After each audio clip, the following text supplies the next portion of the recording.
Hello views, welcome to TJMS Tamil channel. ரொம்பவே பரபரப்பாக போயிட்டுருக்க கண்மணி அன்புடன் சீரியலுக்கான அப்கமிங் எபிசோடில் எப்படியும் நம்ம அன்பு பார்த்தீங்கன்னா அவங்க அம்மா சொன்னால் வந்து கேட்காம இருக்க மாட்டார் இல்லையா. ஸோ அதனால் என்ன பண்ணுறாங்க, நடந்ததை வந்து அழகாக தெளிவாக அன்புக்கு வந்து புரிய வைக்க பார்க்குறாங்க. என்ன நடந்தது, எதனால் இப்படி பேசினேன் அப்படின்ற மாதிரியும் வந்து கேட்குறாங்க. கண்டிப்பாக வந்து அன்பு அவரோட கண்ட்ரோல்லே இல்லை, தேவையில்லாத வார்த்தைகளை வந்து விட்டுடுறாரு ஒரு கோபத்தில். பாட்டியும் பார்த்தீங்கன்னா அதுக்கேற்ற மாதிரி ஆக்ட் பண்ணிடுறாங்க. ஸோ அதனால் கண்மணியோட அம்மாவுக்கு என்ன நடந்தது அப்படின்ற விஷயமே அன்புக்கு வந்து தெரியாமல் இருந்திருக்கு. அதாவது அந்த பாட்டி வந்து அவங்கள என்ன அசிங்கப்படுத்துகிற மாதிரி கேட்டாங்க, என்ன வார்த்தைகள் வந்து யூஸ் பண்ணுறாங்க, அது எல்லாத்தையுமே வந்து கேட்டுக்காத அன்பு பார்த்திங்கன்னா சடனாக வந்து அவங்க பாட்டியை வந்து கை ஓங்கினதுனால அளவுக்கு மீறி கோபப்பட்டு நம்ம கண்மணி கிட்ட வந்து வெறுப்பை வந்து காட்டிடுறாரு. அதனால் இங்கேருந்து கிளம்பிடு, இந்த வீட்டை விட்டே போயிடு அப்படின்ற மாதிரி வந்து சொல்லிடுறாரு. ஸோ என்ன நடந்தது அப்படின்றத கண்டிப்பாக புரிய வச்சாகணும்ல. இதுக்கிடையிலே பார்த்தீங்கன்னா அவங்க அப்பாவும் சில கேம் வந்து விளையாடி இருப்பார். இந்த ஒரு காரணத்தினால தான் அவர் தெளிவாக இல்லாத சமயத்தில் வந்து என்ன பண்ணுறாரு, என்ன வேணால் பண்ணிக்கோங்க அப்படின்னு சொல்லிட்டு ஒரு சின்னதாக ஒரு ஹிண்ட் மாதிரி தான் வந்து கொடுத்தாரு. ஆனால் அவங்க பார்த்தீங்கன்னா கண்மணியோட வீட்டுக்கு போயிட்டு அவங்களோட இடியாப்பா கடையை வந்து அடித்து நொறுக்கி வந்து ரொம்பவே கஷ்டப்படுத்திட்டாங்க. இந்த காரணத்தினால தான் நம்ம கண்மணி என்ன பண்ணுறாங்க, இந்த அளவுக்கு போயிட்டாங்களே அப்படின்னு சொல்லிட்டு பயங்கர கோபத்தோடு வந்து வீட்லையும் இந்த மாதிரி ஒரு வேலையை பண்ணிட்டாங்க. ஸோ இது எல்லாத்தையுமே தாண்டி கண்மணி வந்து பண்ணது தப்பாக இருந்தாலும் அவங்க சைடில் முதல்ல அவங்க அம்மாவை இதை மாதிரி அவமானப்படுத்துறது இப்போ பெரிய கஷ்டம் அப்படின்றதையும் வந்து புரிய வைக்கிறாங்க. இன்னொரு பார்த்திங்கன்னா கஷ்டமான சூழ்நிலையில் தான் அவங்க அம்மா வந்து சிங்கிள் பேரண்ட்டாக இருந்து கண்மணியை வளர்த்துருக்காங்க.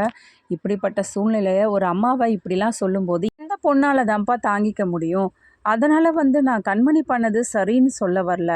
ஆனால் பாட்டி வந்து காயப்படுத்தினதுனாலும் அவமானப்படுத்துறதுனால தானே வந்து கண்மணி இதை மாதிரி பண்ணியிருக்கா அப்படின்னு சொல்லிட்டு நம்ம அன்புக்கு வந்து எடுத்து புரிய வைக்கிறாங்க. அன்புக்கும் விஷயம் என்ன அப்படின்னு சொல்லிட்டு இப்போ தான் வந்து புரிய வந்திருக்கு. புரியுதுமா என்ன நடந்திருக்கு அப்படின்னு சொல்லிட்டு, நான் தாம்மா ஏதோ தவறாக வந்து பண்ணிட்டேன் தெரியாமல், ரொம்ப கோவப்பட்டு அன்றைக்கி அவசரத்தில் வந்து கண்மணி மேலே ரொம்பவே கோவப்பட்டு திட்டம்மா, அவளை வீட்டை விட்டு அனுப்பிட்டேன் அப்படின்ற மாதிரி ரொம்பவே வந்து ஃபீல் பண்ணி பேசிகிட்டு இருக்காங்க. நீ அதை உணர்ந்துட்டலப்பா, அதுவரை எனக்கு ரொம்ப சந்தோஷம் அப்படின்னு சொல்லிட்டு சிவகாமி வந்து ரொம்ப சந்தோஷப்படுறாங்க. சரி ஓகே, இவங்க 2 பேரும் இப்படி பேசிகிட்டு இருக்காங்க. சரி இதோட வந்து முடிஞ்சிட போதா. அன்பு வந்து சிவகாமி சொன்னதும் அவங்க அம்மா காலில் விழுந்து மன்னிப்பு கேட்பாங்க அப்படின்னு நினைக்கிறீங்களா? இல்லை, அதுக்கு முன்னாடி தான் அவங்க பாட்டி வந்து இது எல்லாத்தையும் கேட்டு இருந்துட்டு, என்னடா அன்பு, உன் பாட்டியை வந்து அப்போ அசிங்கப்படுத்தினாலும் பரவாயில்ல, அப்போ அவங்க அம்மாவோட காலில் விழுந்து நீ மன்னிப்பு கேட்க போகிற அப்படி தானே அப்படின்னு சொல்லிட்டு அவங்க பாட்டியும் பார்த்தீங்கன்னா ஒரு மாதிரி வந்து பேச ஆரம்பிக்கிறாங்க. இந்த சமயத்தில் அன்புவால் என்னங்க பண்ண முடியும்? ஏன்னா எல்லாரை விட பாட்டி மேலே உயிராக இருக்காங்க அப்படின்றது எல்லாருக்குமே தெரியும். அதனால தான் வந்து கண்மணியை வந்து பொருள்படுத்தாமல் ரொம்ப கோபத்தில் வீட்டை விட்டே அனுப்பிட்டாரு. இந்த சமயத்தில் பாட்டி திரும்பவும் வந்து இந்த மாதிரி ஏற்றி விடுற மாதிரி பேசினா கண்டிப்பாக அன்போட மனசுக்குள்ளே என்ன தோணும்? ஸோ கண்மணி பண்ணது தப்பு, அவள் தான் வந்து மன்னிப்பு கேட்கணும், என்னதான் இருந்தாலும் வயசில் பெரியவங்களை வந்து கை ஓங்கினது எவ்வளோ பெரிய தப்பு அப்படின்ற ஒரு எண்ணம் வரும் இல்லையா.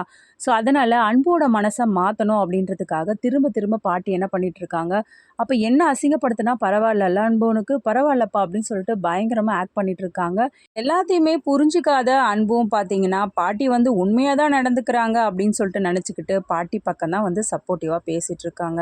என்ன பாட்டி, உங்களுக்காக நான் ஏன் இது பண்ண போகிறேன் அப்படின்ற மாதிரி வந்து என்ன பண்ணுறாங்க, பாட்டிக்கிட்ட வந்து பேசிகிட்டு இருக்காங்க. அதுக்கப்புறமா அங்கேருந்து என்ன பண்ணுறதுன்னு தெரியாமல் அங்கேருந்து அப்படியே போயிடுறாரு மேலே.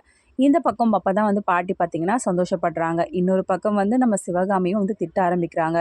ஏய், உனக்கு ஒரு வேலையே இல்லையடி, யார் என்ன அசிங்கப்படுத்தினாலும் உனக்கு பரவாயில்ல, அவளோட உன் பிள்ளைய சேர்த்து வைக்கணும், அதுதானே உனக்கு வேலை அப்படின்ற மாதிரி சிவகாமி அம்மாவை திட்டினதும் ஒரு மாதிரி கண் கலங்கி போகிறாங்க. இப்பவும் பார்த்தீங்கன்னா என்ன பண்ணுறது அப்படின்னு சொல்லிட்டு தெரியாமல் ரொம்பவே வந்து நொந்து போகிறாரு. ஒரு பக்கம் பாட்டியை மீறி எதையும் பண்ண முடியாது அப்படின்னு நினைக்கிறாரு. இன்னொரு பக்கம் நம்ம கண்மணி கிட்ட இப்படி பேசிட்டோமே, கண்மணியை விட்டு இப்படி விலகி இருக்கோமே, இதை எப்படி சரி பண்ணுறதுன்னு தெரியாமல் ரொம்பவே வந்து குழம்பி போயிருக்காரு. பக்கம் புதுசாக வந்து வேலைக்கு ஆளையும் சேர்த்தாச்சு நம்ம கண்மணி. ஆனால் இந்த சமயத்தில் அடிக்கடி மயக்கம் வந்து உண்டாகுது. இருந்தாலும் கண்மணிக்கு பார்த்திங்கன்னா ஒரு டவுட் வந்து வருது, இப்போ ஏன் இப்படி இருக்குது அப்படின்ற மாதிரி நினச்சி பார்க்குறாங்க. அதுக்கப்புறமா என்ன பண்ணுறாங்க, ஒரு கிட் வாங்கி டெஸ்ட் பண்ணி பார்க்குறதுல அவங்க கர்ப்பமாக இருக்காங்க அப்படின்ற உண்மையை வந்து தெரிஞ்சுக்கிறாங்க. இதனால் அவங்க ரொம்பவே வந்து ஃபீலிங்ஸோட அளவும் முடியாத, சந்தோஷப்படவும் முடியாத ஒரு சூழலில் இருக்காங்க. அன்புவோட எந்த ஒரு பேச்சுவார்த்தையும் இல்லாமல் இருக்காங்க. அன்பு மேலே பயங்கரமாக கோவத்தோடு இருக்காங்க. அவங்க அம்மாவை இப்படி பேசுனதுனால அவங்க பாட்டி விலகி இருக்க சமயத்தில் அன்புக்கிட்ட இந்த விஷயத்த சொல்லவும் முடியாது, மெல்லவும் முடியாது இல்லையா. ஸோ அதனால் என்ன பண்ணுறது அப்படின்னு சொல்லிட்டு தெரியாமல் ரொம்பவே வந்து குழம்பி போயிருக்காங்க. இந்த விஷயத்த பற்றி அவங்க அம்மா அவங்க சித்திக்கிட்ட வந்து சொல்கிறாங்களா, கண்டிப்பாக அவங்க 2 பேருக்குமே தெரிஞ்சால் சிவகாமி அம்மாவுக்கு இந்த விஷயம் போகும். அதுக்கப்புறம் அன்புக்கும் வந்து இந்த விஷயம் போகும். இதுக்கப்புறமா அன்பு உண்மையை தெரிஞ்சதுக்கு அப்புறமாவது தன்னோட மனைவியை வந்து வீட்டுக்கு கூப்பிடணும் அப்படின்ற ஒரே காரணத்துக்காக கூப்பிடுறாரா எல்லாரையும் தாண்டி, இது எல்லாமே தெரிஞ்சுக்கலாங்க. அதுக்கு மறக்காம நம்மளோட சேனலை வந்து சப்ஸ்கிரைப் பண்ணிக்கோங்க. கூடவே இருக்க அந்த பெல் ஐக்கனும் கிளிக் பண்ணிடுங்க.